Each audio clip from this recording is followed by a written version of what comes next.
Señoras y señores, comunidad universitaria, muy buenas tardes. A nombre de la Universidad de Guadalajara, del Centro Universitario de Ciencias Económico-Administrativas y del Departamento de Ciencias Sociales y Jurídicas, sean todos ustedes bienvenidos en mérito de este curso de actualización docente Derecho Laboral con el tema Derecho Internacional, Convenios 87, 98, 189 y el TECMEC y sus implicaciones en México. Y como moderador de este evento nos acompaña el maestro David Ricardo Navarro Conrique Bautista, de la Universidad de Guadalajara. Reiteramos el saludo a todos ustedes y les anunciamos que pueden consultar en www.webinars.cusea.dg.mx los seminarios llevados a cabo y próximos a emitirse. Ahora bien, dejo en el uso de la voz al maestro David Ricardo Navarro Conrique Bautista. Bueno, muchas gracias. Hola, ¿qué tal a todos? Buenas tardes. Y pues muy rápidamente me permito leerles una breve reseña del currículum que tiene aquí nuestro ponente. Voy a tratar de hacerlo rápido porque ya ven que muchas veces son currículos muy largos, ¿verdad? Pero en fin, licenciado Alejandro Áviles Gómez es licenciado en Derecho por la Facultad de Derecho de la UNAM. Tiene una especialidad en Derecho Laboral por la División de Estudios de Posgrado de la Facultad de Derecho de la UNAM, con mención honorífica. Tiene una especialidad en Constitución Social y Derechos Humanos Laborales por la Universidad de Castilla-La Mancha, en Toledo, España. Es asesor legal del Sindicato de Trabajadores de la Universidad Nacional Autónoma de México y de varios sindicatos. Obviamente es abogado postulante en materia laboral, también es integrante de la Delegación Mexicana del Sector de Trabajadores ante la 106 y 107 Conferencia Internacional del Trabajo en Ginebra, Suiza, y es delegado de los trabajadores de México en la Cuarta Conferencia Mundial sobre la Erradicación Sostenida del Trabajo Infantil. También es miembro de la Academia Mexicana de Derecho Social y de la Academia Mexicana de Derecho del Trabajo y de la Previsión Social. Licenciado, pues muchas gracias por acompañarnos, muchas gracias por el apoyo que nos dan en las conferencias y adelante, te dejo completamente el micrófono. Nomás para las personas que nos están escuchando, les pido si tienen alguna pregunta, ponerla en Facebook. Si tenemos tiempo aquí, nuestros ponentes la responden en esta misma plática. Si por algo no se alcanzaren por el tiempo, déjenos su pregunta con su correo y ellos mismos directamente los contactan a ustedes para cualquier duda. Así de buena onda están portando ellos, ¿verdad? Entonces, adelante, Alejandro, licenciado Alejandro. Muchísimas gracias. Muy buenas tardes a todas y a todos. Agradezco la presentación que me hace el maestro Navarro.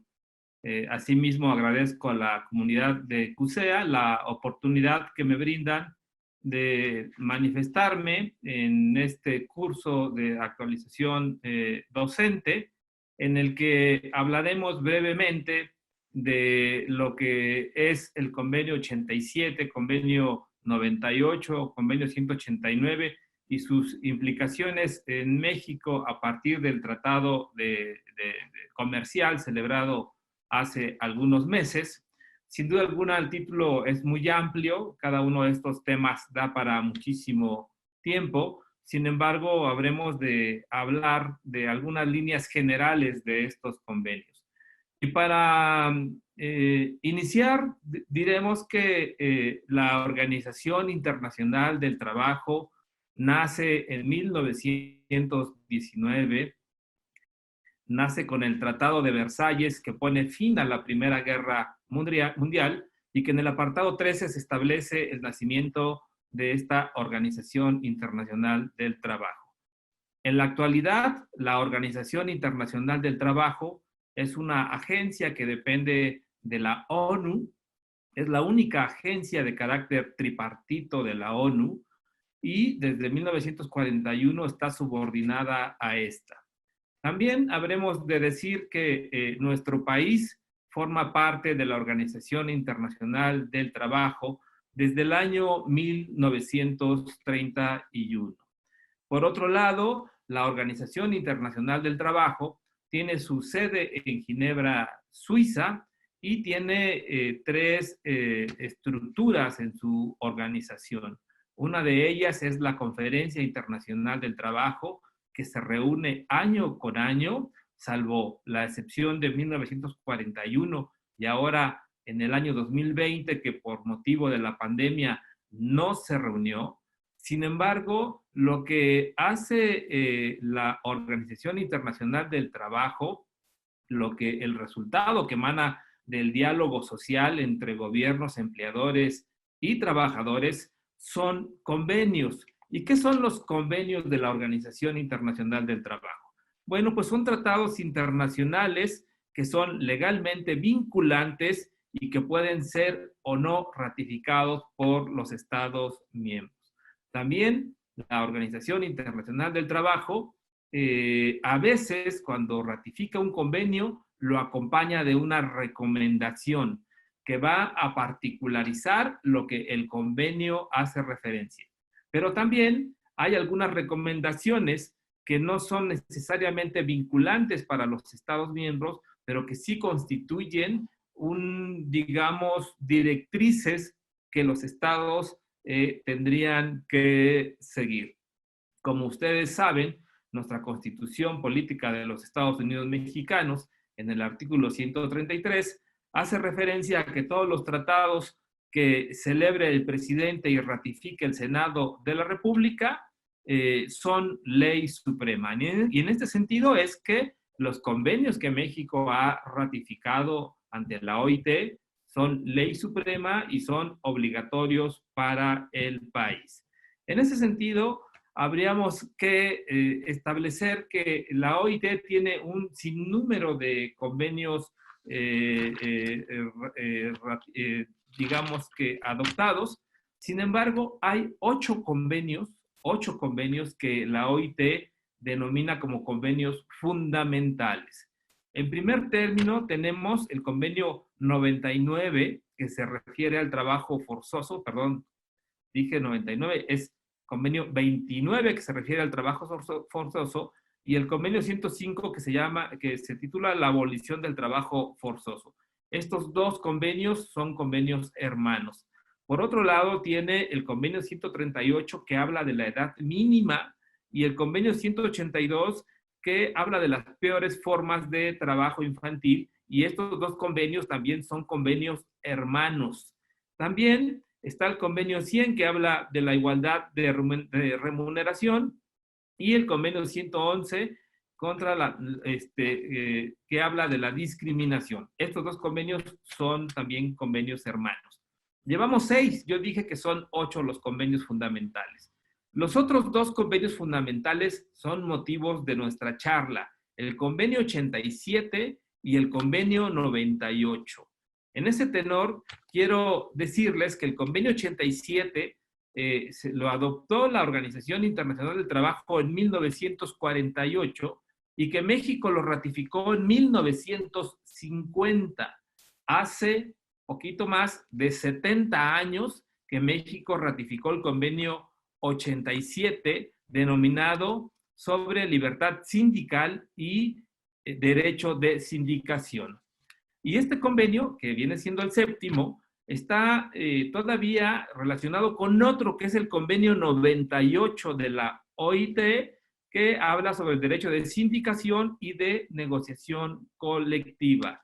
Este convenio, que data de 1949, apenas en el año 2018, en el mes de noviembre, fue ratificado por nuestro país. Fíjense ustedes, tuvo que pasar muchísimos años para que México ratificara el convenio 98. Y este convenio, una vez ratificado, entra en vigor al año siguiente. En este caso es que el 23 de noviembre de 2019 entró en vigor el convenio 98, es decir, no tenemos ni siquiera un año de que este convenio entró en vigor.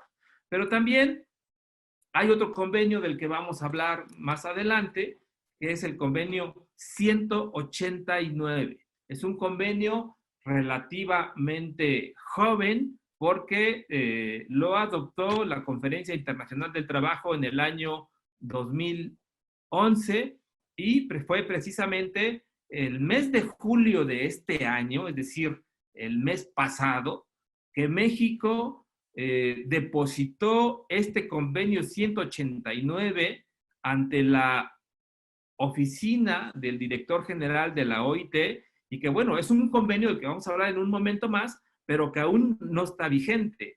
Va a entrar en vigor a partir del 3 de julio de 2021. Y en ese sentido, bueno, pues habremos de seguir adelante con la exposición. Me voy a permitir presentar, compartir con ustedes una pantalla que en principio se refiere al convenio 97. Dejen ver si es este el convenio que es el que quiero compartir. Pues exactamente. Es el convenio, a ver, ¿ustedes sí lo alcanzan a ver? ¿Sí se ve el convenio? A ver, denme un segundito. ¿Ahí lo vemos? Todo bien ahí. Perfecto, voy a mover mi pantalla para acá. Bueno, el convenio sobre la libertad sindical y la protección del derecho de sindicación, número 87, como ya comentamos, data de 1948.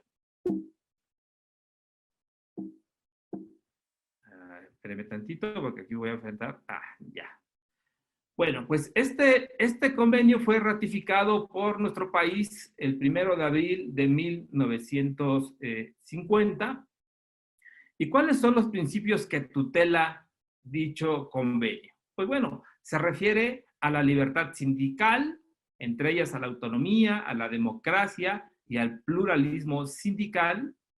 También tutela el principio de independencia, de exclusividad, del derecho de sindicación, de estabilidad y de armonización legislativa.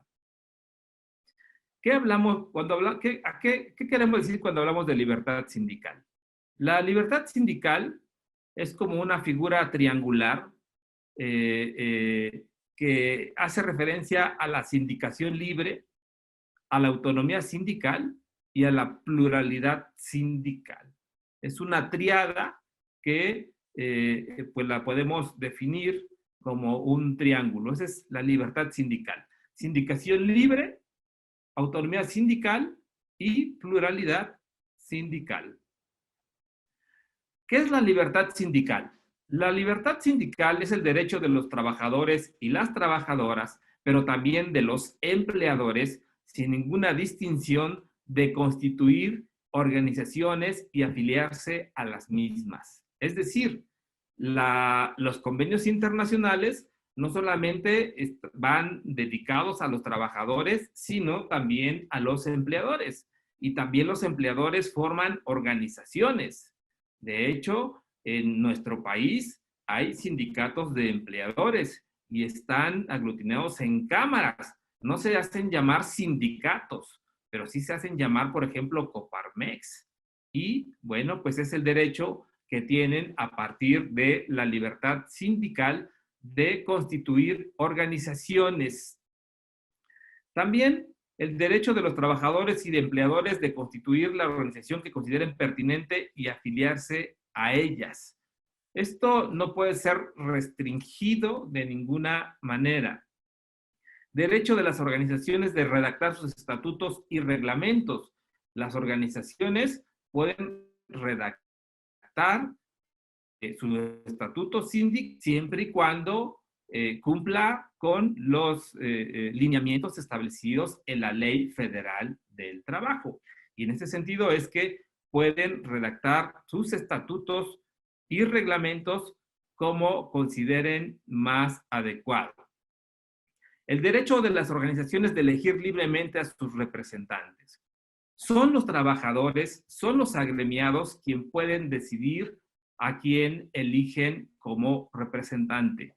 En nuestro país, mucho se habla, mucho se discute de los líderes que llevan muchos años en el ejercicio del poder. Sin embargo, habría que pensar de qué forma han sido electos estos dirigentes sindicales. Hay estatutos que definen que no debe haber reelección en la directiva sindical. Hay estatutos que dicen que únicamente habrá una reelección. Hay estatutos que dicen que puede haber reelección cuantas veces se desee. Pero aquí lo importante no es eso. Lo importante es cómo se eligen esos dirigentes. Eso es lo verdaderamente importante. Y por ello, recientemente se reformó la Constitución en el año 2017, el artículo 123, después se modificó la ley reglamentaria el 1 de mayo de 2019, en el que, entre otras muchas cosas, estableció que los dirigentes sindicales deben de elegirse a través del voto personal, libre y secreto.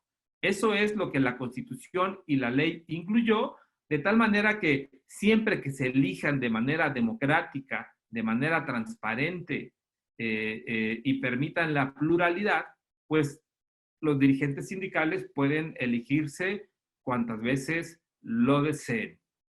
Se acabó aquellas elecciones de dirigentes sindicales que se realizaban a mano alzada o por aclamación.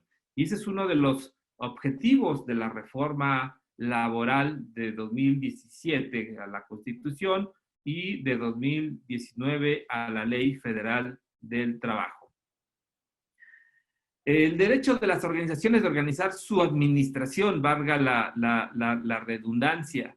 Pues las organizaciones sindicales pueden administrarse de la manera que ellos consideren más correcto. Y ahí no puede haber injerencia ni presiones de ningún tipo. Derecho de las organizaciones de organizar libremente sus actividades y formular su programa de acción. Pues bueno, los sindicatos se mueven de muy distintas formas. Y ustedes pueden ver sindicatos muy activos, así como sindicatos muy pasivos que, bueno, definen libremente sus actividades, su programa de acción y lo llevan a cabo. La libertad sindical también supone el derecho de huelga y está señalado con rojo en la lámina porque el derecho de huelga no está expresamente reconocido en el Convenio 87. Sin embargo, ha habido muchas discusiones en el seno de la Organización Internacional del Trabajo, en la Comisión de Aplicación de Normas, en el Comité de Libertad Sindical, en el que se ha llegado a la conclusión que el derecho de huelga forma parte de la libertad sindical. Y cuando hablamos de derecho de huelga, pues es algo que en algunos países está como muy, digamos, muy mal visto el derecho de huelga. Nosotros en nuestro país hemos avanzado por muchas etapas, desde la etapa de la prohibición, de la etapa de la tolerancia y ahora en la etapa en donde está reglamentado en una ley. Derecho de las organizaciones de disolución y suspensión. Los sindicatos pueden, cuando así lo deseen, disolverse o suspender su actividad y bueno, pues es todo su derecho de hacerlo. Hay quienes deciden disolverse para fusionarse con otros sindicatos, hay quienes dicen disolverse para convertirse en una federación, etcétera, etcétera, etcétera, y es un derecho que tienen en todo caso los sindicatos. Independencia. Esa lámina dice independencia, pero es independencia. Pues bueno, la independencia es la facultad de las organizaciones de autodeterminarse, no dependiendo de otro ente para realizar sus fines, gozando de total autonomía para realizar los mismos. Y es precisamente la independencia uno de los puntos nodales de los sindicatos. No tener la injerencia externa, independientemente de que los sindicatos puedan tener una ideología política en sus planes de acción, deben evitar a toda costa la injerencia de entes externos, llámese gobierno, llámese patrones, llámese partidos políticos, y esa independencia es como finalmente permite a los sindicatos gozar de credibilidad. El principio de exclusividad. ¿Quiénes son los titulares del derecho? Bueno, pues son los trabajadores y los patrones, como ya lo hemos venido realizando. Deben realizar sus actividades sin injerencias recíprocas. Ni el trabajador puede ir a querer organizar al empleador, ni el empleador puede ir a entrometerse en la vida interna de los sindicatos. Y esto es un reto muy importante por lograr, porque si queremos verdaderamente empoderar a los trabajadores, democratizar a los sindicatos, pues se debe de cumplir con este principio de no tener injerencias recíprocas.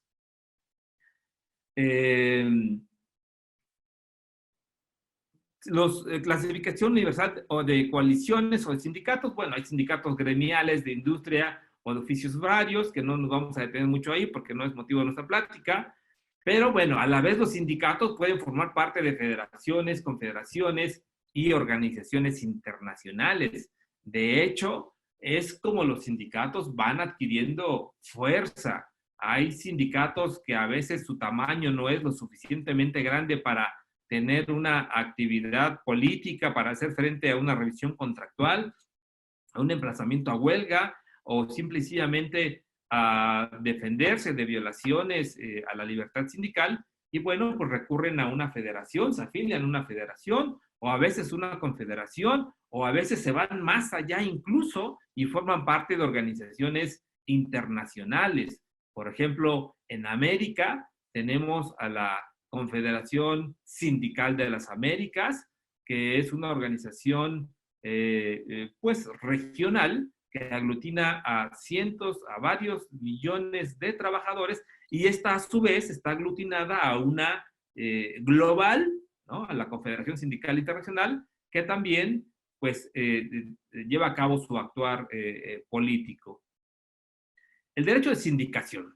¿Qué es el derecho de sindicación? El derecho de sindicación contempla tres tendencias. Una es la de pertenecer a un sindicato. La libertad de pertenecer a un sindicato. La libertad de no pertenecer a un sindicato. Y tres, la libertad de dejar de pertenecer a un sindicato. Eso es parte de la libertad sindical, y bueno, es algo muy importante en nuestro país porque anteriormente había una cláusula en la ley, una cláusula denominada una cláusula de expulsión por separación, en el que si el trabajador era expulsado del sindicato, pues también el empleador tenía que separar al trabajador de la empresa.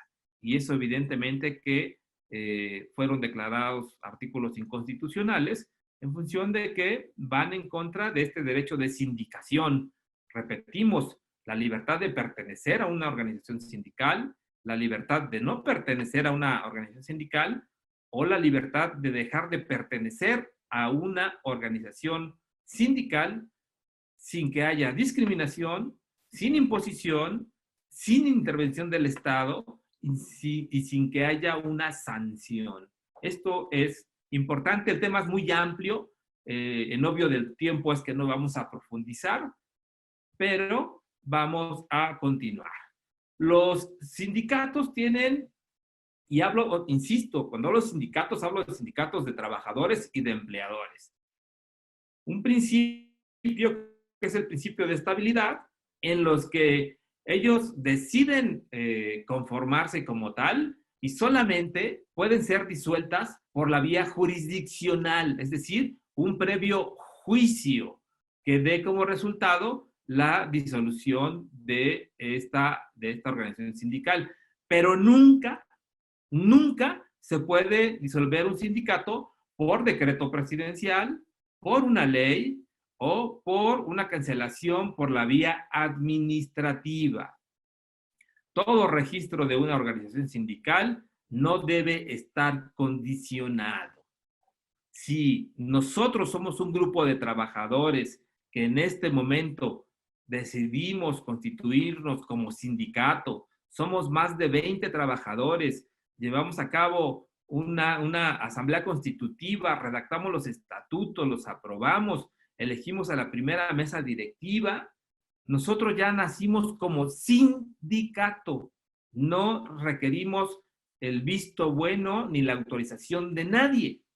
Pero, hay un pero que nos obliga a ir a registrar al sindicato, en este momento todavía a la junta local, o si es de carácter local, o a la Dirección de Registro de Asociaciones, es de carácter federal, para que ellos tomen nota de ese sindicato, tomen nota del periodo lectivo, tomen nota de quienes integran la directiva, y entonces nos den una constancia que nos va a dar la personalidad jurídica. Y bueno, pues hasta aquí voy a dejar este convenio 97, porque son muchas láminas todavía que nos llevan a profundizar respecto del tema, y no nos daría tiempo para revisar el convenio 98, que en un momento les voy a compartir.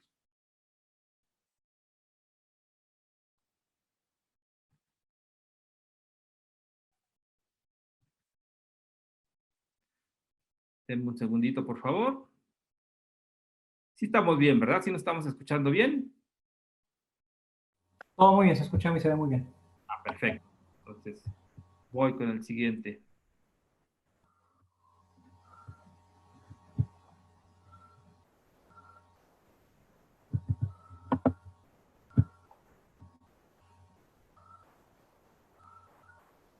Bien, aquí ya lo tenemos.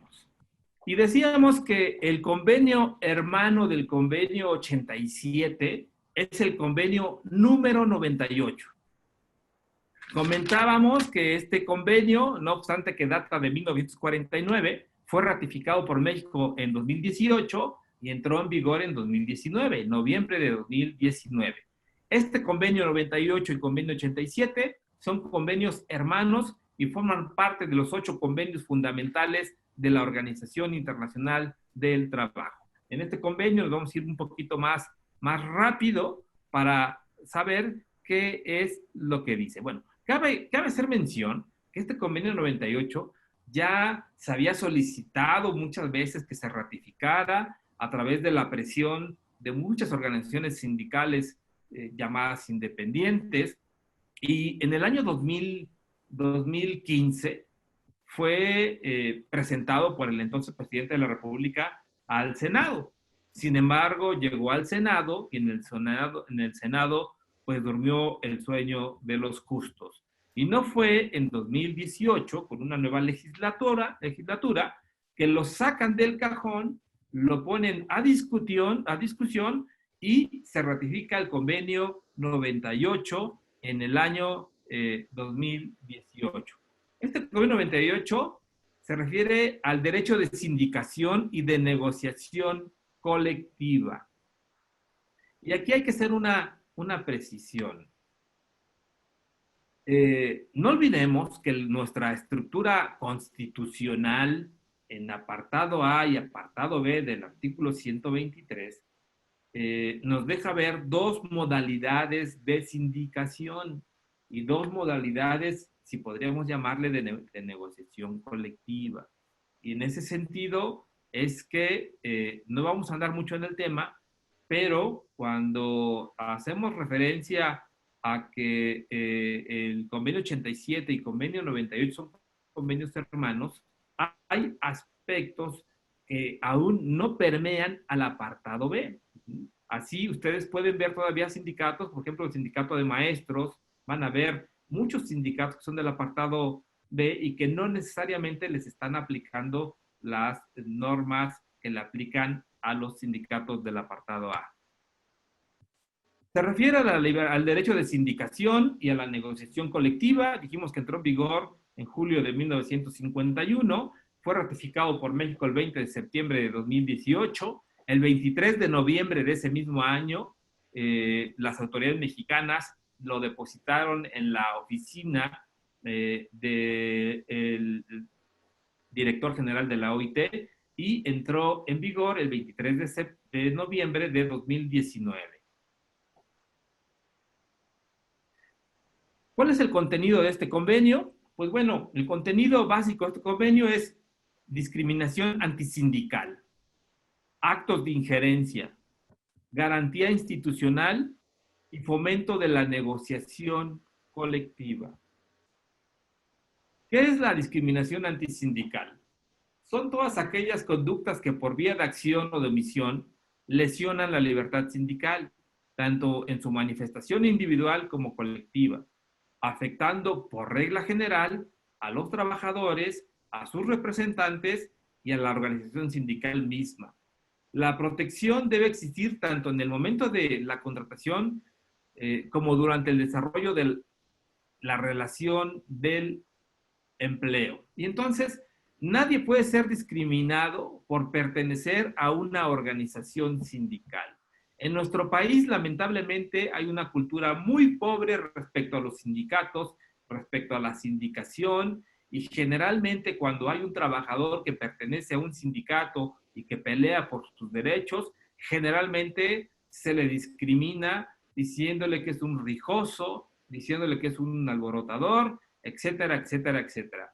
Este convenio 98 viene a proteger contra estos actos discriminatorios y que, bueno, pues sin duda alguna se dan. Es algo que no podemos pues ocultar. Actos de injerencia. Pues estos son intervención de una persona en asuntos ajenos o en cuestiones que no son de su incumbencia. ¿Y cuáles son los actos de injerencia en la materia sindical? Pues bueno, fomentar la constitución de organizaciones como medio de control laboral por parte del patrón o alguna organización. Y bueno, finalmente voy a dar un ejemplo, es un ejemplo que no tiene ningún, es simplemente para fines académicos, ilustrativos, pero es un ejemplo real, actual, y seguramente ustedes han oído hablar del conflicto de la huelga de más de medio año que tiene los trabajadores de Notimex, los trabajadores afiliados a Sud Notimex, que, bueno, estallaron su huelga por un emplazamiento, por revisión del contrato colectivo, etcétera, etcétera, pero, desde el interior de la empresa se ha estado fomentando, se ha estado apoyando, financiando a otra organización sindical para que intente hacer contrapeso a los trabajadores huelguistas, al grado tal que incluso hubo un recuento para saber si la huelga estaba o no estallada por la mayoría de los trabajadores,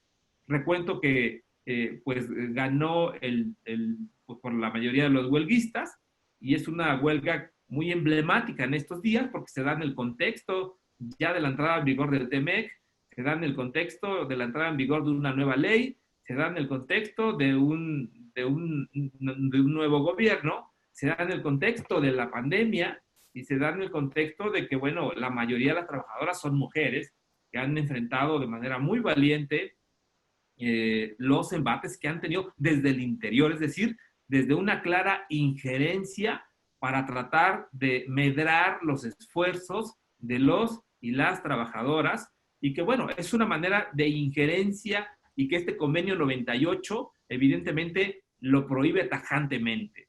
Y si me apuran, ahora que México tiene que enviar memorias a la OIT para que informe del cumplimiento del convenio 98 y que las organizaciones sindicales de empleadores y de trabajadores también pueden enviar informes, seguramente habrá algo en este sentido sobre los actos de injerencia. Y bueno, pues otro acto de injerencia es el sostenimiento económico como un medio de control laboral por parte del patrón o de alguna organización. Garantía institucional. Es fundamental la correcta y verdadera aplicación del convenio. Por ello se ve la obligación de crear organismos nacionales cuando ello sea necesario. Y bueno, porque al final del día de nada sirve que se ratifique un convenio si no es para cumplirse. Y como hemos mencionado, un convenio es vinculante. Un convenio tiene que respetarse y el convenio se ratifica, lo adopta el país cuando está dispuesto a ajustar su norma o porque ya la ajustó. Si no, no tendría sentido el ratificar los convenios, pero también, insisto, tanto empleadores como trabajadores están siempre pendientes de este cumplimiento y cuando esto no sucede, pues evidentemente que presentan sus quejas ante la Organización Internacional del Trabajo.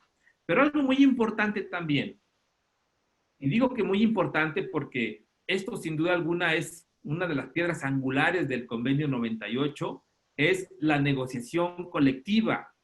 Y la negociación colectiva es el pleno desarrollo y uso de procedimientos de negociación colectiva voluntaria para implementar y mejorar las condiciones laborales a través de la firma y revisión de contratos colectivos de trabajo. Es decir, la negociación colectiva debe ser un instrumento que catapulte a las partes. Es decir, la negociación colectiva debe tener resultados para el empleador, para el patrón, pero también debe tener resultados para los trabajadores. Y aquí es donde debe existir el diálogo social. El diálogo social se puede dar entre el gobierno, empleadores y trabajadores, o únicamente entre empleadores y trabajadores. Y son el cruce de información, el cruce de datos, los diálogos que permiten llegar posteriormente a hacer negociaciones que permitan, por un lado, primero, cuidar la fuente de trabajo y segundo, buscar las mejores condiciones de trabajo. En algunos países desarrollados que hay negociación colectiva, generalmente los trabajadores tienen buenos salarios y generalmente los empleadores están satisfechos con sus trabajadores. Vista la negociación colectiva como una oportunidad de desarrollar mecanismos que permitan el crecimiento mutuo, no como muchas veces se ve en nuestro país, como una forma de que el sindicato plantea un emplazamiento a huelga por revisión de contrato colectivo de trabajo y que pretende llevarse todo o nada.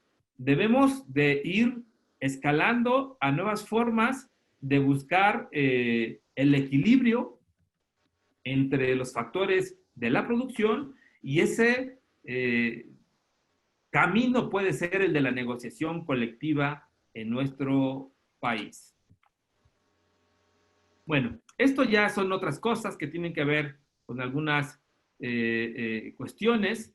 En 1998 se adoptó una declaración de la OIT denominada relativa a los principios y derechos fundamentales en el trabajo. Y bueno, pues esto básicamente dice lo siguiente. Dice que al incorporarse libremente a la OIT, los estados, los países, han aceptado los principios y derechos enunciados en su Constitución y la Declaración de Filadelfia y se comprometen a esforzarse para lograr los objetivos generales de la organización en la medida de sus posibilidades y atendiendo a sus condiciones específicas.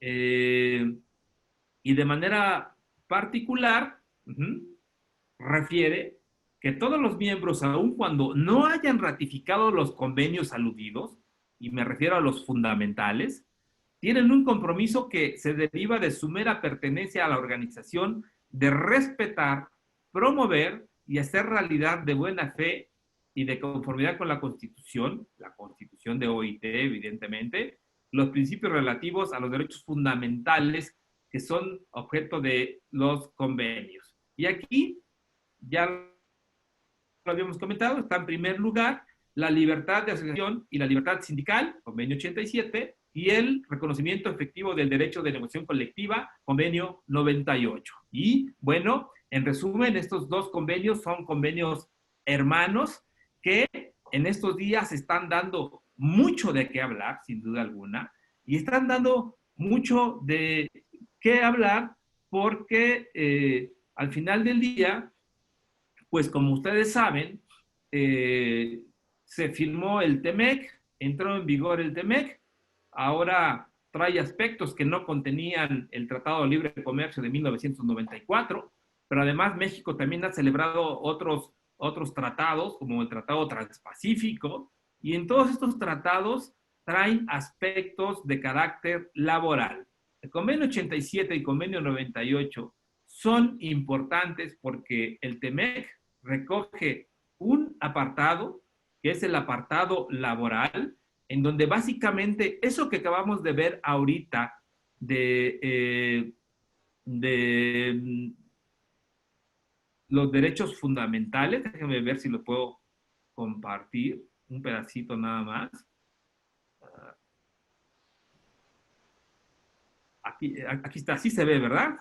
Miren, el capítulo 23 del TEMEC, que es el capítulo laboral, inicia con las definiciones y de entrada habla de la declaración de la OIT sobre los derechos en el trabajo, y que es la de 1998, que la acabamos de mencionar, pero inmediatamente después habla también de la libertad de asociación y el reconocimiento efectivo del derecho de negociación colectiva, la eliminación de todas las formas de trabajo forzoso u obligatorio, la abolición efectiva del trabajo infantil y la prohibición de las peores formas de trabajo infantil y otras protecciones laborales, la eliminación de la discriminación en materia de empleo y ocupación.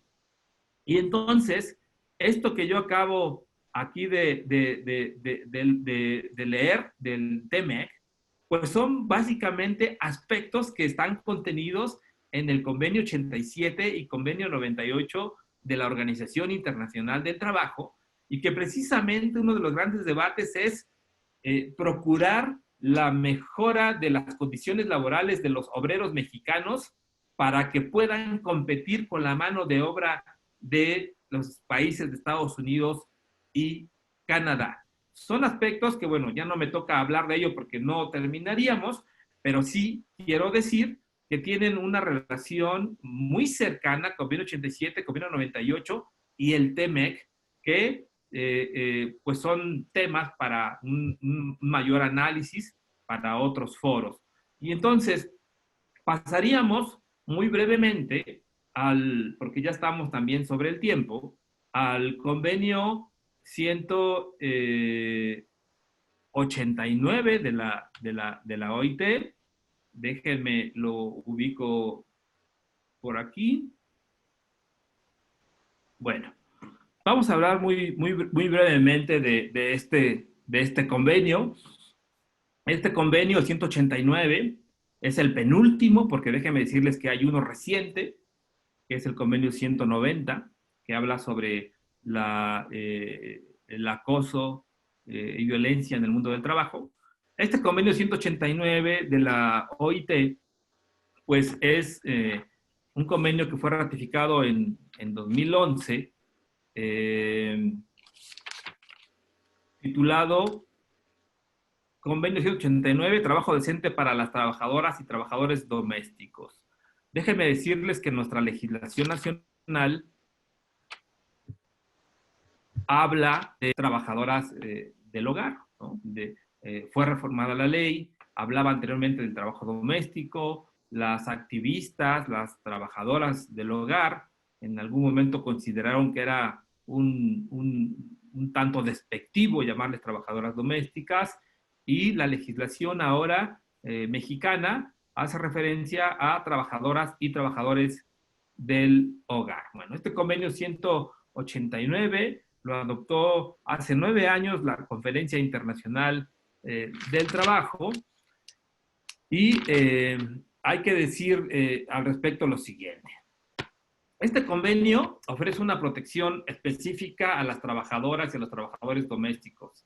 Establece derechos y principios básicos y exige a los estados tomar una serie de medidas con el fin de lograr que el trabajo decente, ahí se de ente, sea una realidad para trabajadoras y trabajadores domésticos.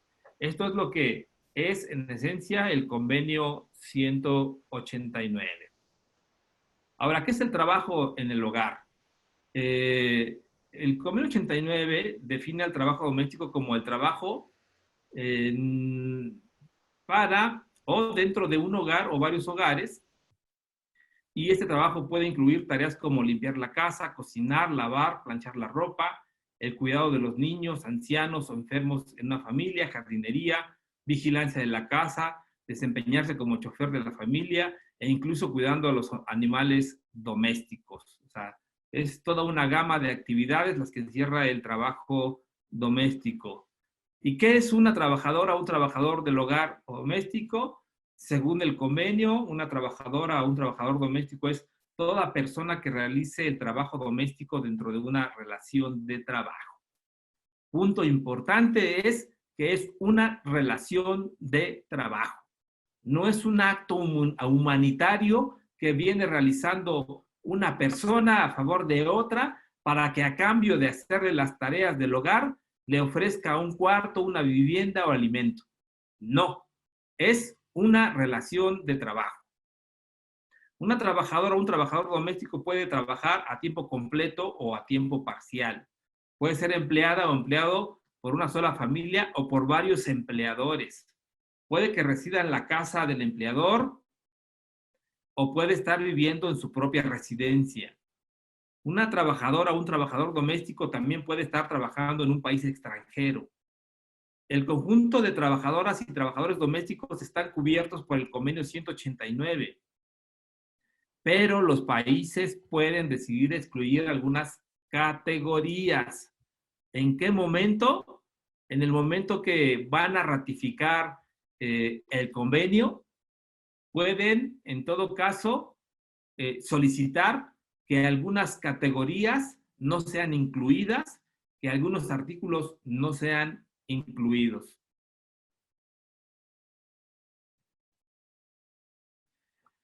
¿Quién es el empleador o la empleadora de una trabajadora o un trabajador doméstico? El empleador o la empleadora de un trabajador doméstico puede ser un miembro de la familia para quien realiza el trabajo, o también puede ser una agencia o empresa que emplea a trabajadoras y trabajadores domésticos y que los pone a disposición de los hogares. Es decir, pueden ser contratados de manera directa por el empleador o de manera indirecta a través de una agencia. ¿Cuáles son los derechos básicos de las trabajadoras y trabajadores del hogar?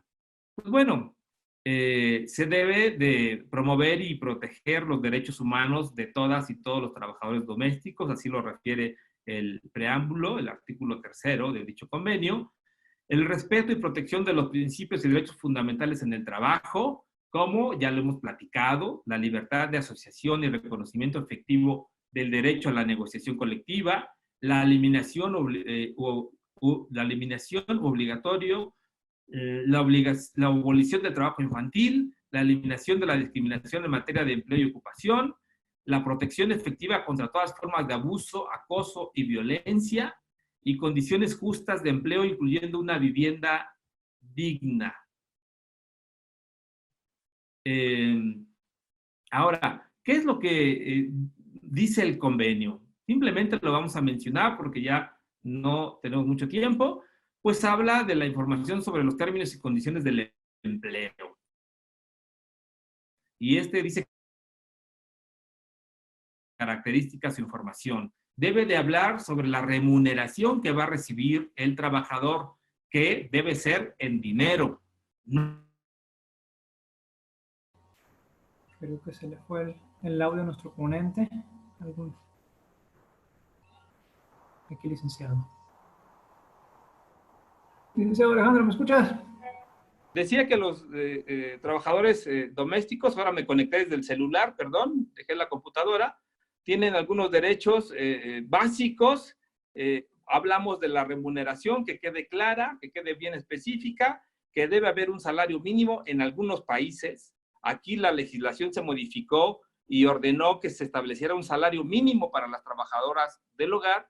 La Comisión Nacional de los Salarios Mínimos aún no ha definido un salario mínimo para las trabajadoras del hogar, pero también el contrato de los trabajadores y trabajadoras del hogar debe contener la información sobre términos y condiciones del empleo, horas de trabajo, seguridad y salud, seguridad social, normas relativas al trabajo infantil, es decir, debe de prohibir el trabajo infantil, debe tener normas relativas a las trabajadoras y trabajadores que viven en la casa con sus empleadores, las condiciones. Debe haber también temas que hablen de las trabajadoras migrantes. Y bueno, es un tema muy profundo, muy amplio. Aún no entra en vigor el convenio en nuestro país, pero sí podría decirles que se estima que casi 2.227.000 trabajadoras del hogar se emplean en este sector. Esto representa el 4.18 de la población ocupada en nuestro país y que el 97.6 de las trabajadoras del hogar son mujeres y el 2.4 son hombres. Hace falta mucho por hacer en este sentido del trabajo doméstico, del trabajo del hogar propiamente dicho. Lo que pasa es que cuando hablo de trabajo doméstico, pues así lo refiere el convenio 189. Pero bueno, básicamente ahí quedaría la exposición para preguntas si las hay. Y bueno, pues estoy a la orden. Lamento mucho el inconveniente de la falla técnica, pero por aquí estamos. Perfecto, licenciado. Tenemos un par de preguntas muy rápidas, aprovechando estos 4 minutos que nos quedan para antes de que comience el siguiente ponente. La primera es, la comenta el maestro Castañeda López, y dice, ¿qué pasa en el caso, un segundo, qué pasa en el caso de las restricciones expresas en la Constitución? ¿Se podrán aplicar los instrumentos internacionales? Sí, por supuesto que se deben de aplicar los instrumentos internacionales, máxime que, por ejemplo, en tratándose del convenio 87, 98 y 189, México ha ratificado y luego entonces está obligado a modificar su normatividad interna, a respetar y a promover todos los postulados que contienen dichos convenios y evidentemente que sí se puede recurrir por la vía internacional. En principio, se puede presentar una queja al Comité de Libertad Sindical, pero también se pueden hacer informes sombra a los que hace el gobierno mexicano en el momento que le toca dar cuenta de algún convenio. Perfecto. Y hay una segunda entonces, pregunta Carlos, dice, hola maestro, gracias por las aportaciones. Tengo una pregunta.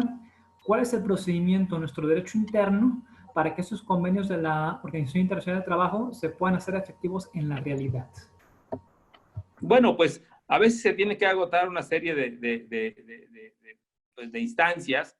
Primeramente se tiene que hacer valer internamente. Después, ante un posible incumplimiento, se puede acudir a una queja, puede recurrir a una queja al Comité de Libertad Sindical.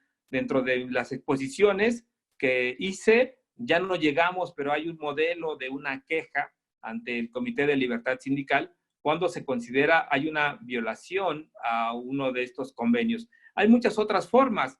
También la Comisión de Aplicación de Normas, que se reúne constantemente, puede ser de la OIT, puede ser una instancia para denunciar al Estado que está incumpliendo con una obligación y puede ser motivo que la Conferencia Internacional del Trabajo pueda estar el país dentro de una lista de otros países que transgreden derechos de los trabajadores. Se puede hacer valer sin duda alguna. Perfecto, pues entonces creo que ya estamos exactamente justo el tiempo, ¿verdad? Nada más me queda realmente agradecerle mucho que la ponencia que dio, que nos comparta todo esto con nosotros, ¿verdad? Pues muchísimas gracias y vamos pasando con el siguiente ponente. Licenciado Alejandro, muchas gracias otra vez, mucho gusto. Sí, por aquí vamos a seguir. Muchas gracias a ustedes. Gracias.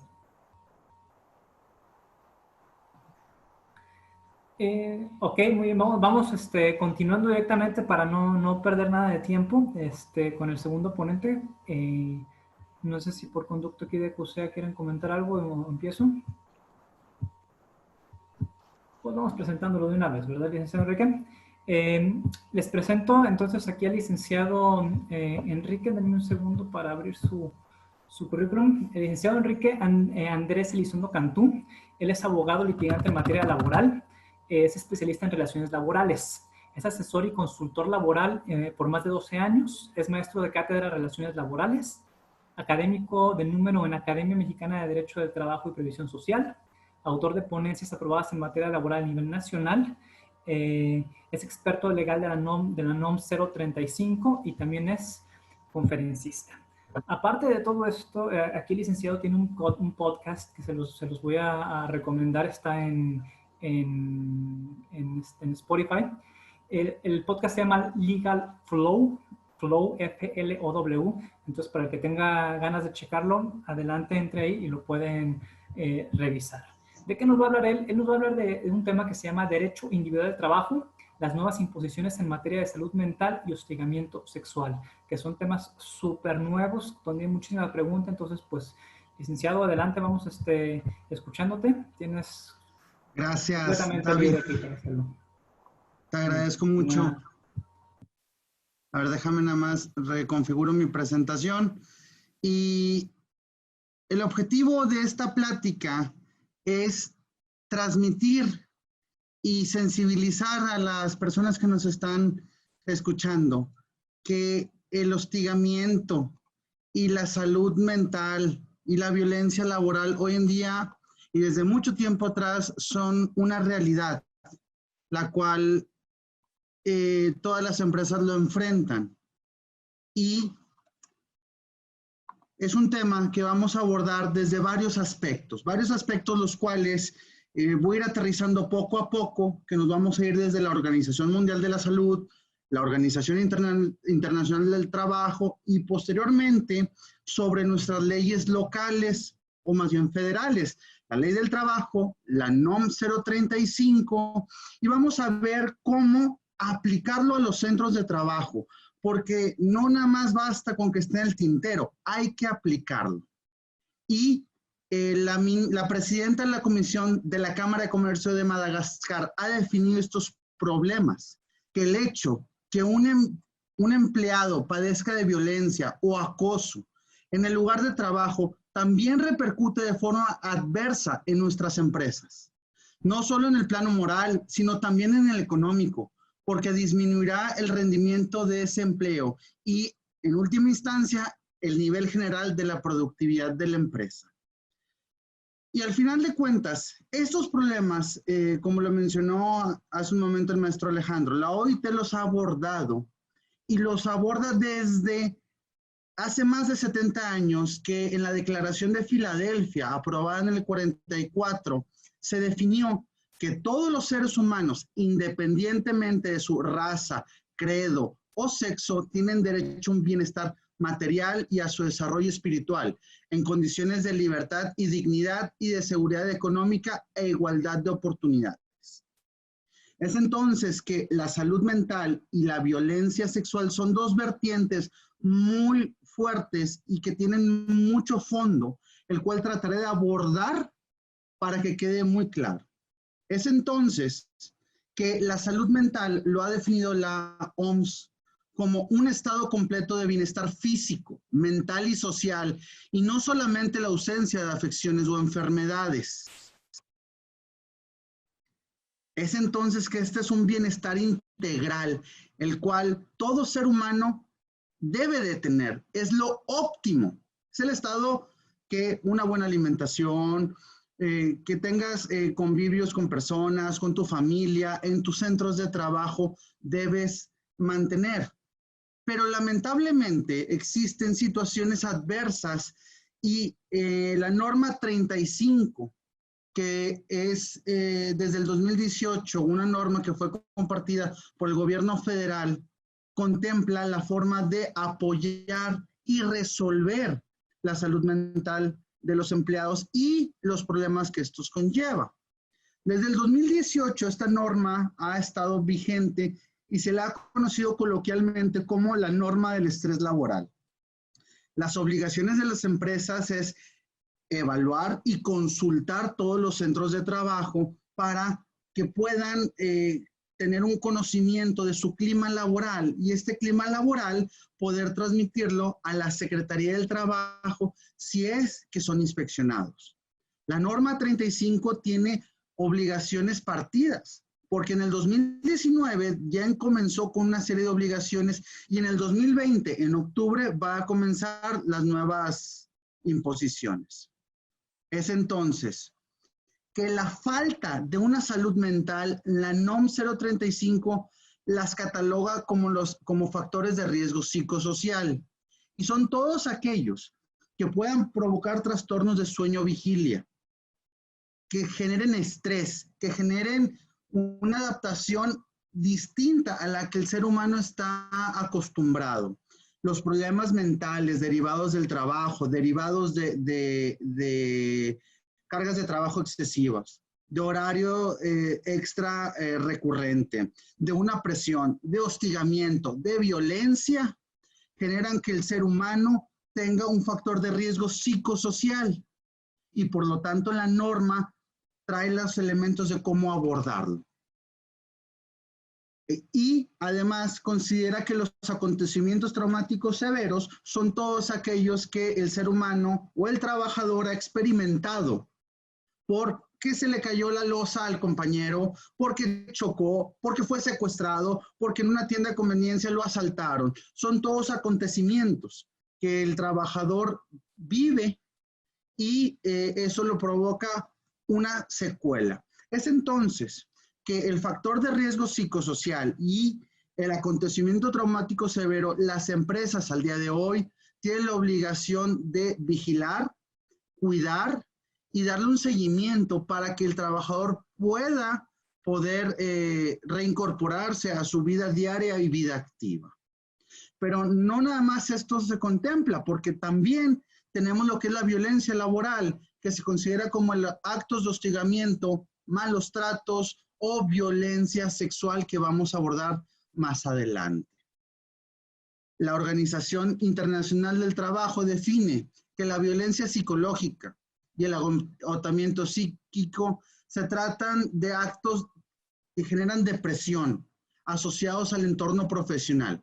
El agotamiento psíquico frecuente como consecuencia de la presión ejercida para armonizar el rendimiento personal con el nivel que exigen las empresas multinacionales. Entonces, esto es la salud mental y la falta de ella. Pero el día de hoy tenemos una realidad que nadie la contempló en el tintero, porque el COVID-19 ha provocado que todas las empresas, que todos los trabajadores, que todos los empleados hayan tenido una suspensión disruptiva a su día a día y han generado una nueva normalidad. Esa nueva normalidad es la mencionada del teletrabajo, quien tenga la fortuna de tenerla, porque los que no y estén en empresas indispensables tienen que acudir y eso va a generar otro factor.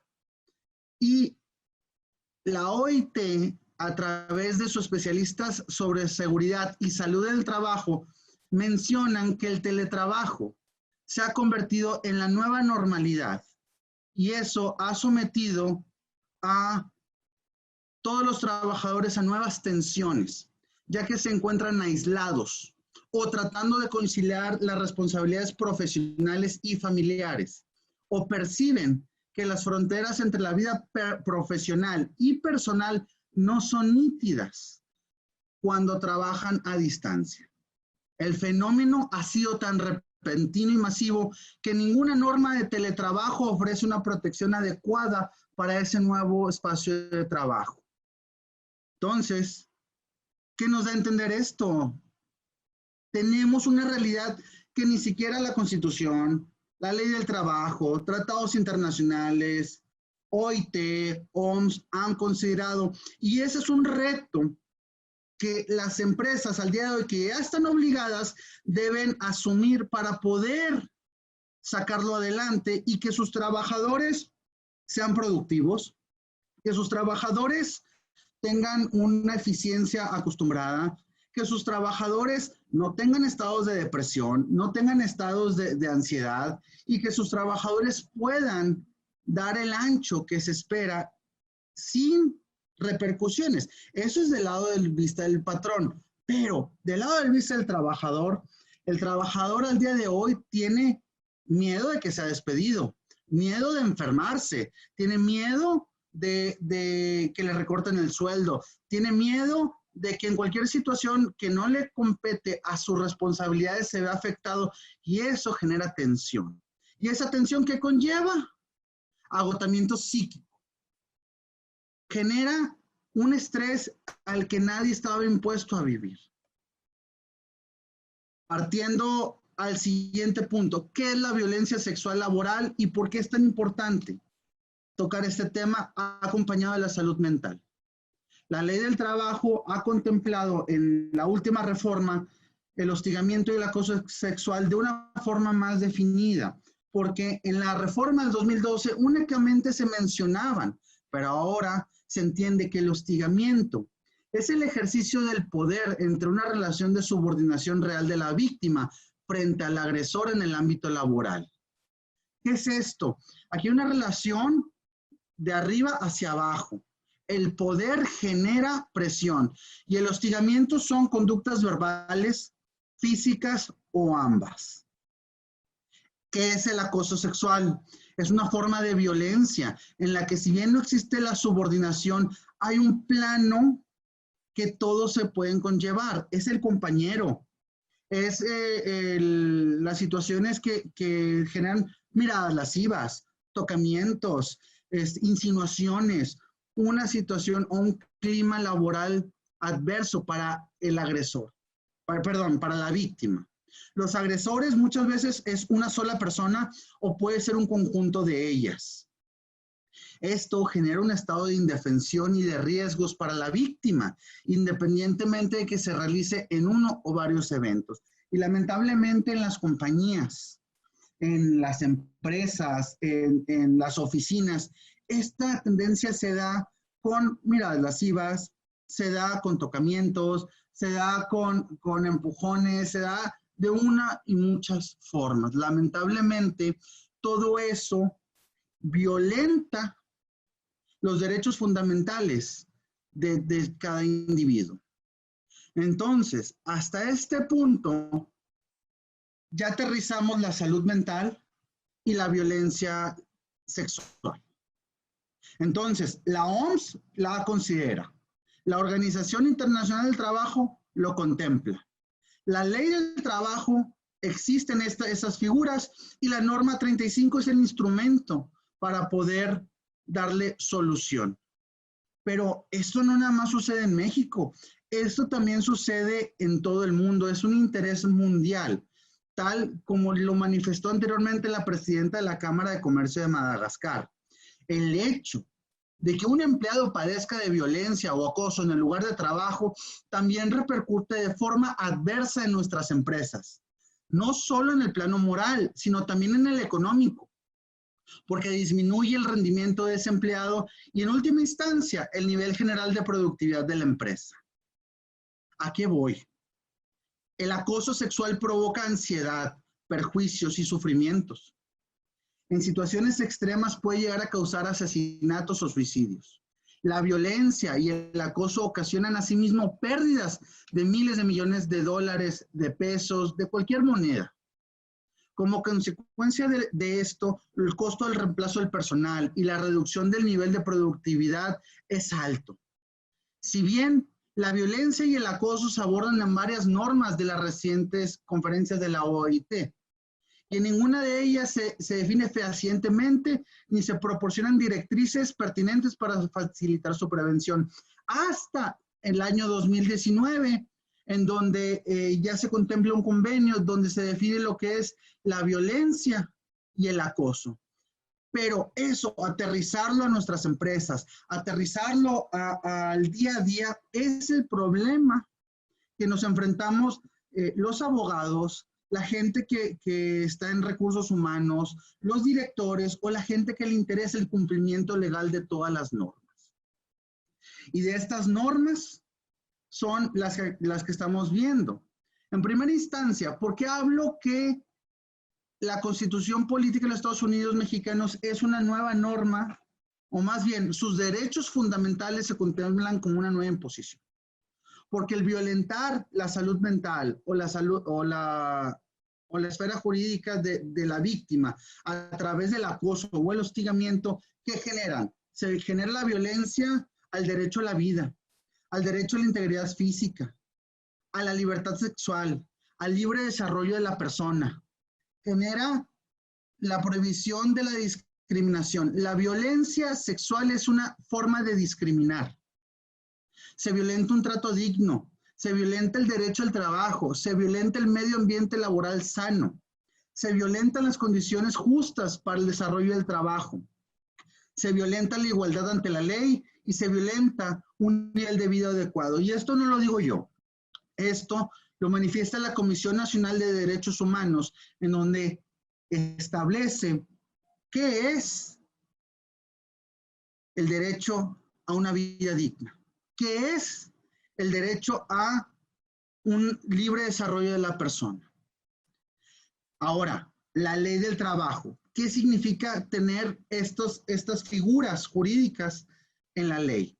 Para empezar, establece, uno, las definiciones. Seguido, tenemos la figura de la rescisión, en donde todo acto de hostigamiento y o acoso sexual que se haga en contra de un trabajador por parte del patrón o que se haga de un compañero hacia otro compañero es causal de rescisión. ¿Y qué significa la rescisión en materia laboral? Pues es terminar una relación sin responsabilidad para el empleador, porque hay que tomar en cuenta que esto es violencia, es un delito. Y desafortunadamente, aquellas empresas que lo permitan y que siga continuando van a generar una baja y van a generar un clima laboral adverso a cualquier persona. Y la violencia y el hostigamiento no solamente es para las damas, también es para los varones. Y esto se da en cualquier nivel. Por ello, también el artículo 51 contempla la rescisión por parte del trabajador hacia el patrón si se da cuenta que tuvo actos de hostigamiento o violencia. Porque de un lado son las obligaciones patronales, pero del otro también están las obligaciones y los derechos de los trabajadores para poder sentirse seguros ante su ambiente de trabajo.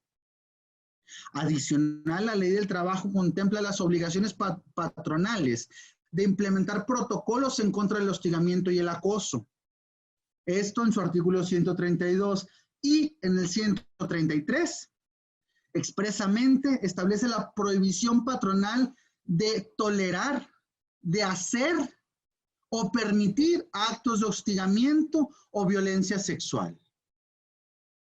Además, en la nueva normalidad laboral de justicia, tenemos en cuenta que todos aquellos asuntos que se deriven de violencia sexual no pasarán por la conciliación obligatoria de los centros de conciliación, sino serán de importancia grave y el juzgador, el juez laboral, va a poder entrar al estudio directamente sin entrar hacia la conciliación.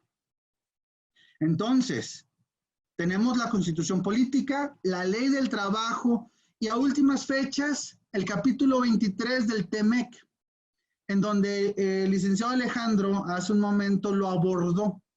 Pero en el capítulo laboral, y es aquí donde yo quiero hacer énfasis, México se compromete tanto con Estados Unidos y Canadá para eliminar la discriminación en el empleo y la ocupación y apoyan el objetivo de promover la igualdad de la mujer en el centro de trabajo. Por consiguiente, cada parte implementará políticas que se consideren apropiadas para proteger a los trabajadores contra la discriminación en el empleo basada en el sexo. Incluye el acoso sexual.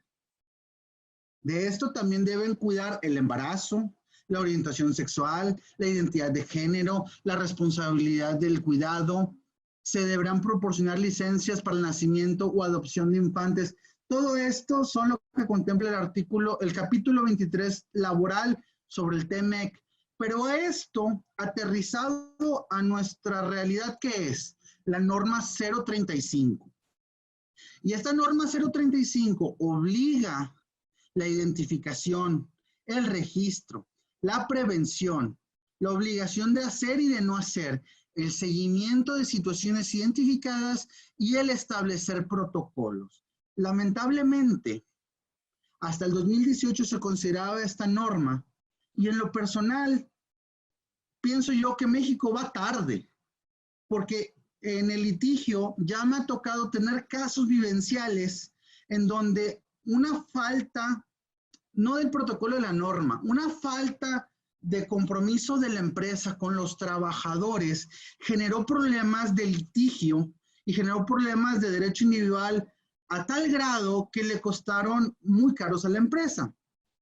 Para recordar, Una empresa de tiendas, el supervisor hostigaba a la empleada. Recordemos que el hostigamiento es ejercer abuso del poder. Entonces, este supervisor le alcanzaba con la mano la pierna, le rozaba frecuentemente y la empleada llegó a un punto donde ya no aguantó esta situación y en vez de ir a su departamento de recursos humanos, en vez de denunciar esta práctica, se va al Ministerio Público en su momento y ejerce la denuncia.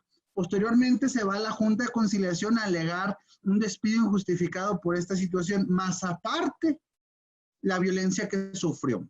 Hace 10 años, hablar sobre violencia sexual, sobre protocolos contra esta violencia, estábamos en pañales y lamentablemente la empleada tuvo miedo porque no existe un protocolo contra la violencia, no existe una línea de denuncia interna y estamos hablando de una empresa grande.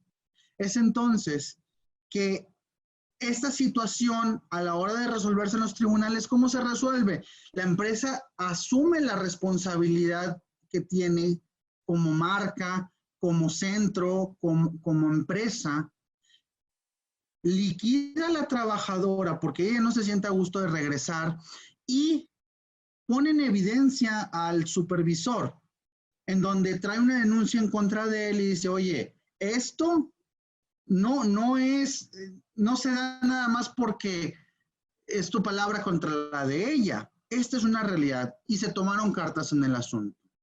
Otra experiencia que me tocó atender lamentablemente en una empresa de maquila, y esta empresa, los problemas de las maquiladoras están en todo el mundo, en donde existe una negociación sexual para poder tener trabajo y que el operador pueda tener pago de nómina, tiempos extras y pago de las variables. Y hablo de trabajador porque tenía una supervisora.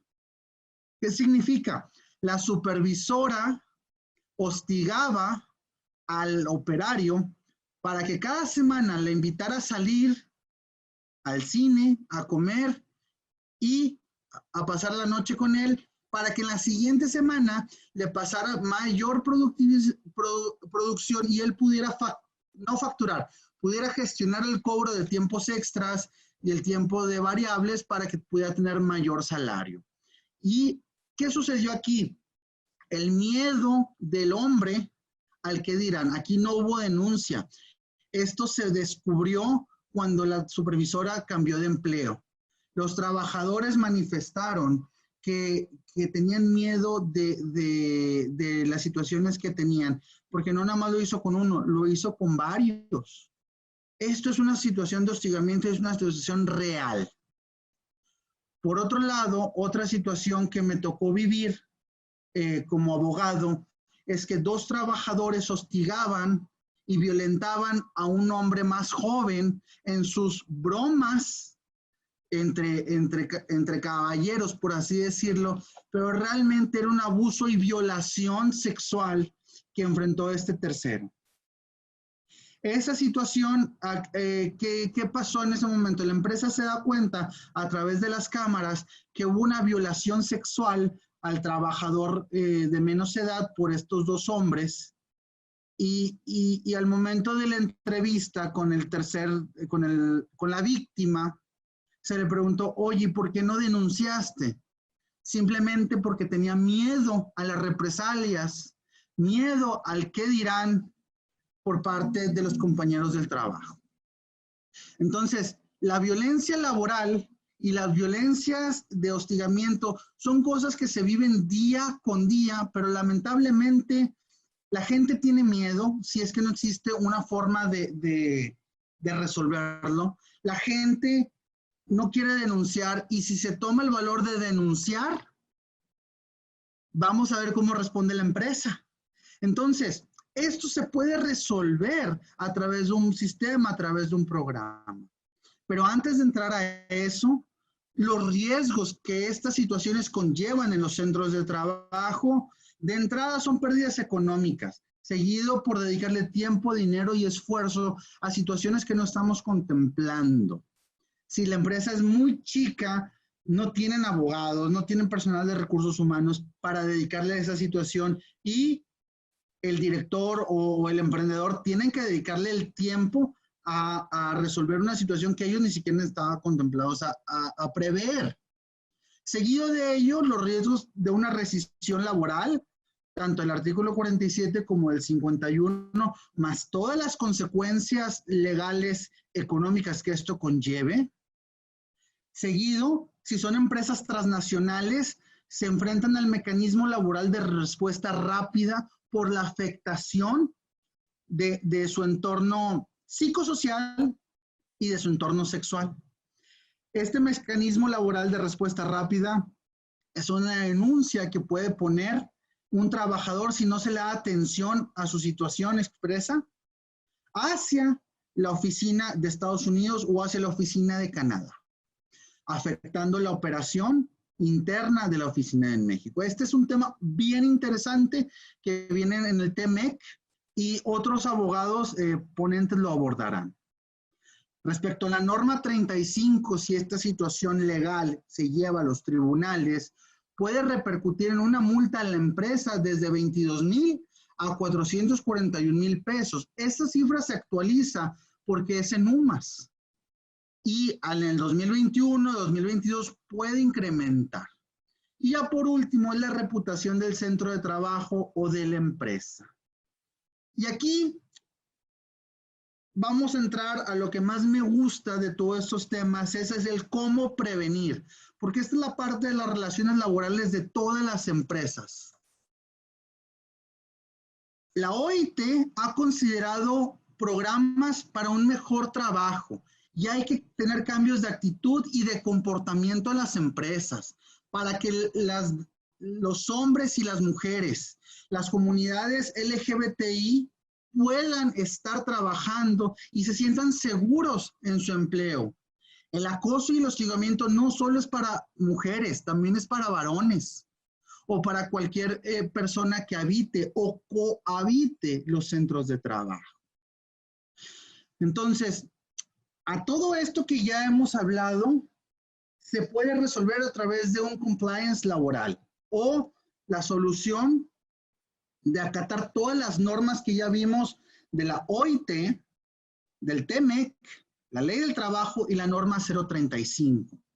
Porque el compliance laboral es un sistema de gestión que previene riesgos de incumplimientos, controla, reeduca, vigila y acompaña a la creación de una cultura de integridad corporativa.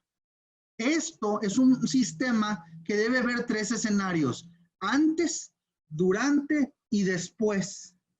Porque en el antes vamos a evaluar qué tipo de trabajadores queremos en nuestra compañía. Vamos a meternos en los perfiles, en las habilidades blandas, en las habilidades corporativas, para que al final de cuentas durante el después es el momento de la operación. No tengamos problemas con acosos, hostigamientos o problemas severos que conlleven a tener a la empresa en un problema.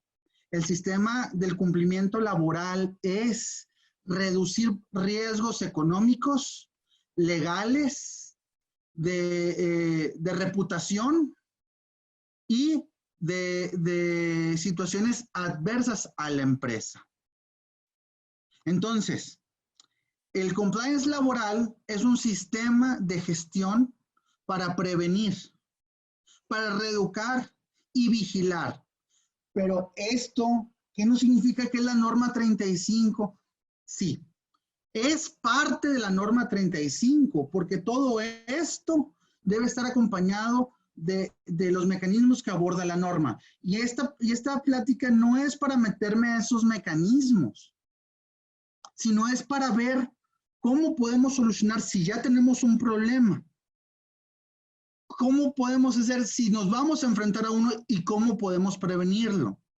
Entonces, en estos sistemas vamos a crear, bueno, si ya tenemos un problema de acoso o de hostigamiento, hay que identificarlo. Seguido, Hay que establecer un lineamiento entre abogados y directores o entre abogados y recursos humanos para ver qué postura pública vamos a adoptar. Las empresas deben tener en cuenta que todos los trabajadores los están viendo. Si existe un problema de denuncia, perdón, si existe un problema de acoso, si existe un problema de hostigamiento, de violencia tal cual, y la empresa no toma cartas en el asunto, se va para abajo. Las redes sociales, es muy fácil que alguien enojado publique que tal empresa no me atendió mi problema interno.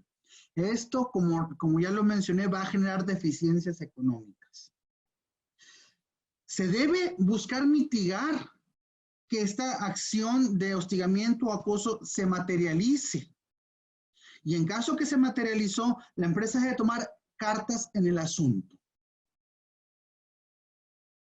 En caso de que no tengamos problemas y queremos crear unas formas de apoyar a todos nuestros trabajadores, hay que crear líneas de denuncia por conductas ilegales para que cualquier trabajador o trabajadora tenga la facilidad de hablar a la persona encargada y reportar un problema, tanto del jefe, del compañero o del supervisor o de quien esté enfrentando esta situación adversa. Debemos establecer sanciones disciplinarias o recomendaciones en caso de que tengamos problemas derivados de estas situaciones. Seguido, debemos mitigar las consecuencias laborales que esto conlleve. No hay que permitir que esto se nos salga de las manos, no hay que permitir que se salga de control, porque un problema legal no controlado genera consecuencias económicas grandes. Y por último, el trabajador que fue víctima busca una justicia interna por parte de la empresa, porque si no lo obtiene, va a ir a activar los mecanismos legales correspondientes para obtener esta justicia. Pero me van a decir, oye, Enrique, esto es para las empresas grandes. No, esto es para todos. De 1 a 15 trabajadores contemplan la norma 035 como una empresa chica.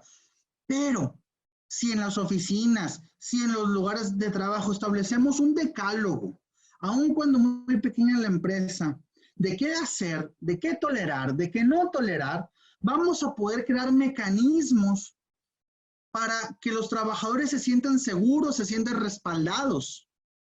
Y seguido de esto, hay que hacerlo público, que todos conozcan la postura de la empresa, de la oficina, que va a adoptar en caso de que se suscite una situación adversa. Y no nada más hay que dejarlo en papel, hay que adoptarlo. El jefe, el director, el supervisor deben ser ejemplo de estos decálogos. Deben ser ejemplo de que no se tolerarán situaciones de hostigamiento, de violencia, de acoso, de un comportamiento no permitido para el 2020, ni en un futuro. A estas situaciones, si las establecimos en un decálogo, las damas, los caballeros, cualquier persona de cualquier comunidad se va a sentir respaldada y apoyada, porque va a saber que en caso que tenga un problema, ¿qué hacer? Estos mecanismos deben estar públicos y se les debe dar seguimiento dejando evidencias. Y para resolver, hay que ir a la causa raíz de resolver estas situaciones. Pero estos mecanismos no se van a generar si el jefe o el director no se alinean a estos sistemas. ¿De qué sirve tener tantos decálogos, tantas posturas públicas si el director no los adopta? ¿De qué sirve tener un seguimiento para problemas de acoso si el jefe es el que acosa? Nunca vamos a resolver esto desde raíz. Y esto lo deben hacer los abogados, la gente de recursos humanos, la gente de relaciones laborales que esté encargada de darle seguimiento a estas posturas. Porque no es nada más un mecanismo que se va a generar hoy y mañana se va a olvidar. Es un músculo que vamos a tener que hacer en cambio de chip. Es el ejemplo más claro que me gusta recalcar. El mexicano en nuestro país maneja como quiere, pero si va a Estados Unidos tiene un cambio de chip en donde no manejes con el celular, ponte el cinturón, ten cuidado, los niños van atrás, todas estas situaciones generan un cambio de chip en donde te hace comportarte mejor. Ese es el objetivo de un compliance laboral sano. Y esto es la forma de tomar acción sobre las situaciones de cómo resolver los problemas de salud mental y de violencia sexual. Acompañado de la norma 35, que la obligación la siguiente obligación comienza en octubre del 2020. Y ya para concluir, porque vamos sobre el tiempo, la OIT ha hecho algunas recomendaciones al 2020 sobre violencia y hostigamiento en COVID-19. Recordemos que estamos viviendo una realidad que hace un año no enfrentábamos. ¿Y esto qué es? Uno, se debe desarrollar una política interna en donde todos los empleados conozcan qué hacer en caso de una agresión sexual u hostigamiento. Dos, implementar mecanismos para que los empleados puedan protegerse en caso de que un tercero haga un acoso u hostigamiento durante la pandemia. Porque el acoso o el hostigamiento no nada más es interno, también es de terceras personas. Muchas veces en las negociaciones comerciales hay actos de acoso. Oye, te invito a unos tragos, vamos allá, no sé, pero se puede generar. 3, constantemente debes consultar a tus empleados si se encuentran seguros, tranquilos, o bien si han sufrido un acoso o violencia sexual. Esto yo lo sugiero que sea confidencial. Inclusive la norma 035 ya contempla este aspecto. Y si tú eres el encargado de darle este seguimiento, insisto, la confidencialidad ante las situaciones de víctimas es lo más importante. 4, capacita a todos. Da instrucciones claras y precisas.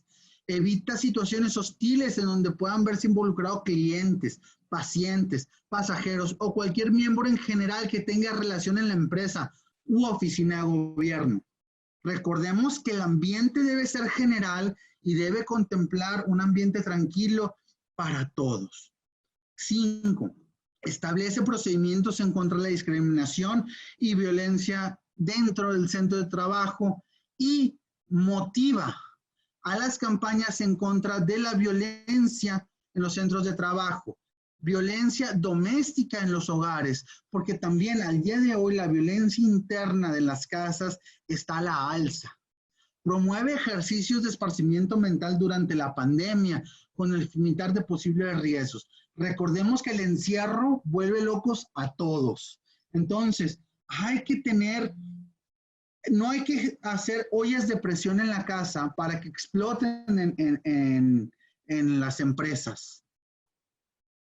Y sobre el ambiente de trabajo positivo, recordemos, yo mencionaba, hay que ser líderes, hay que tener un cambio de mentalidad.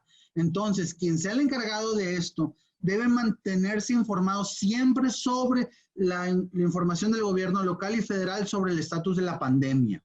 2, aplicar políticas y protocolos necesarios para el centro de trabajo durante la pandemia, porque la gente que está yendo a trabajar puede tener miedo en el traslado, que su empresa no está adoptando nuevos mecanismos, que no se sientan seguros y eso genera problemas de salud mental. Y esto va a generar un factor de riesgo. ¿Y quién va a absorber esto? La empresa. Transmite propósitos y valores a todos los trabajadores, haciéndolos sensibles. Y en ellos acompáñalos a que lo vean el cambio. Promueve entre los mismos trabajadores que tengan actividades de reacción y salud mental con el fin de no tener una crisis por ello. Con las experiencias del COVID-19 trata de transmitir y hacer un cambio y tomar ventajas con el fin de promover un ambiente positivo en los ambientes de trabajo, que no se quede en el tintero. Si estás trabajando, si ya pasaste el bache del COVID-19, haz un cambio, transmítelo a tus compañeros, a a todos los trabajadores y manténles una visión positiva, que esto va a pasar y que vamos a vernos todos remunerados, mejorados por esta situación. Por último, trata de que todos los días tu equipo de trabajo pueda sobrellevar la pandemia y ver hacia el futuro con el fin de consolidarse como equipo. Sé un ejemplo para tu staff. Tu comportamiento debe transmitir una fuerza tal cual se comparta a la fortaleza de los compañeros y los empleados. Esta es una recomendación que le hace la Organización Internacional del Trabajo ante las situaciones adversas de la pandemia. Para concluir, espero que se haya cumplido el objetivo en donde definimos qué es salud mental, qué es la violencia laboral, cuáles son las normas que la regulan, cuáles son los riesgos de que cualquier persona lo enfrente y ya por último, qué acciones debemos seguir, qué acciones debemos tomar para hacer un cambio, para resolver o para prevenir. La prevención es algo que la gente poco a poco ha ido adoptando y ha ido beneficiándose. El beneficio de una buena prevención es mejora en la productividad, mejoras económicas, que los trabajadores tengan la camiseta bien puesta y no solamente se ponen la camiseta, la sudan. Y cuarto, la confianza de que tu centro de trabajo, de que tu empresa va por un buen camino. Con esto concluyo. Les agradezco el tiempo. Les recuerdo que pueden escuchar mi podcast todas las semanas en Spotify o en cualquier situación que ustedes, en cualquier aplicación que prefieran. Y ya con esto concluyo, David. Gracias. Perfecto, licenciado. Pues muchísimas gracias. Muy, muy interesante. Temas yo creo que son súper novedosos. Creo que es de lo que más le interesa ahorita a las personas. Tenemos aquí un par de preguntitas para abusar de tu confianza. Claro. Ahí te va la primera. Nos lo comenta Gabriela Bichel. Un segundo para ubicarla. Y dice, la norma 035 es aplicable a trabajadores de organismos descentralizados del gobierno federal. Esta norma 035 está hecho para entidades privadas, pero sí deben adoptar una similitud en la prevención del riesgo psicosocial y de violencia, porque al final de cuentas, México ya se comprometió a través del TMEC de darle continuidad darle continuidad a erradicar la violencia sexual, violencia laboral y con riesgos psicosociales. Entonces, no expresamente a entidades descentralizadas, pero sí debe generarse un resultado inmediato y un seguimiento como debe de ser. Ok, perfecto. Y otra pregunta, ¿el mecanismo laboral de respuesta rápida aplica para todas las empresas dentro del país y para cualquier tipo de conflicto laboral? No, este mecanismo es para las empresas públicas o para las empresas públicas, me refiero que cotizan a la bolsa, que son públicas para inversión, o aquellas empresas que tengan su oficina en Estados Unidos o Canadá. Por ejemplo, el TMEC beneficia a las empresas con menos paga de aranceles o la nula paga de aranceles en la fabricación de sus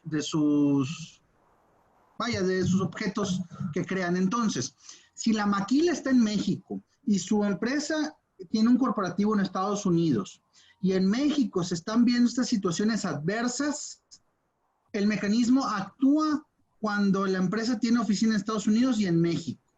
Okay. No para empresas meramente nacionales. Espero haya quedado un poquito claro este mecanismo. Perfecto. Y una última pregunta nos queda aquí. Igual Carlos comenta, ¿cuáles son las consecuencias para las empresas o centros de trabajo que no cuentan con mecanismos para prevenir los actos de acoso y hostigamiento? Los riesgos son los que mencioné hace un momento. Primero es la pérdida económica. seguido de se le va a dedicar tiempo, dinero y esfuerzo a resolver estos problemas. Tercero, litigios individuales en donde puede existir rescisión por parte de la empresa o rescisión por parte del trabajador. ¿Qué es esta rescisión? Al final de cuentas estamos hablando de el cobro de la prima de antigüedad, el cobro de salarios caídos por un año, la reclamación de 3 meses, más aparte todas sus partes proporcionales. Entonces, en dinero, eso son miles de pesos, los cuales que una empresa va a tener que sufragar después de que un juez laboral o de que la Junta de Conciliación lo resuelva. Ahora, si no quiere pagar, va a tener que enfrentar un litigio que le va a costar abogados, que le va a costar dedicarle el tiempo al problema laboral en vez de estar dedicado a la empresa. Además, si el trabajador o si el abogado se pone vivo y le informa a la Secretaría del Trabajo o a la Oficina del Trabajo correspondiente para que inspeccione estas situaciones respecto a la norma 35 o respecto a la omisión de esta obligación, puede existir una multa. Y ya por último, si no cabe más de perder dinero, afecta la reputación de la empresa, porque con la comunicación que tenemos hoy en día se propaga la noticia y puede afectar a un emprendedor, a una empresa chica o a una empresa mediana o a una empresa grande. Digo, ya estamos con una tecnología de comunicación tan ágil que si las empresas no tienen estos métodos, estos sistemas, van a ir desapareciendo, porque la nueva realidad que buscamos todos es tener un sistema, como lo dije hace un momento, que controle, reeduque, vigile y genere una nueva cultura de integridad corporativa. Perfecto, licenciado. Pues creo que quedó súper mega claro la respuesta y creo que es muy buena forma de cerrar tu ponencia, ¿verdad? Bueno, entonces, ya con estos... Adiós. ¿Vas a comentar algo? ¿O? No. ¿Ya listo? Perfecto. Entonces, pues vamos entonces cerrando formalmente, ¿verdad, licenciado? Te agradezco mucho, ¿verdad? Y pues bueno, a ti, al licenciado Avilés y a todos los que nos están viendo, pues no me queda más que agradecerles por la asistencia, por la atención que nos brindaron el día de hoy, ¿verdad?